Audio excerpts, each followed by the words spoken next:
başım belaya çıkır ahım bu həslətin şərindən o səma. Sınıp alo pərimcə, axır əşq tərimcə, apar bu qana batmış cismimi eymə səraya.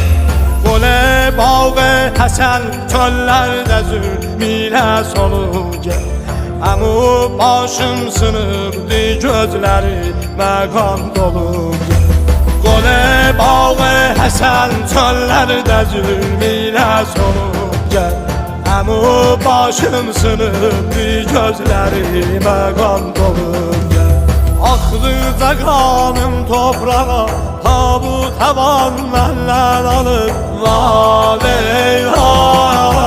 Mən səslirəm dadə səni, əhli şəqavətlər çalıb Valeyha. Axdıca qanım toprağa, tabut həvan məndən alıb Valeyha. Mən səslirəm dadə səni, əhli şəqavətlər çalıb Valeyha. Əmu səbrim talandı, yetiməm qalmışam cəllad əlində cəllamandı. Bu qovmin rəhmi yox gəl, vururlar neyzə ox gəl, apar bu qana batmış cismimi eymə səraya.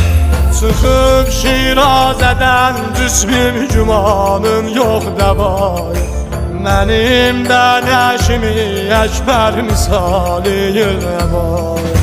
Çıxıb Şirazədən cismim gümanın yox dəvayı, mənim də nəşimi əkbər misali yığəvayı. Axdıca qanım toprağa, tabut həvan məndən alıb Valeyha.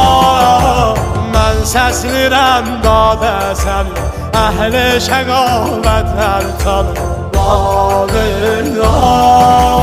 Axdıca qanım toprağa, tabut həvan məndən alıb Valeyha. Mən səslirəm dadə səni, əhli şəqavətlər çalıb Valeyha.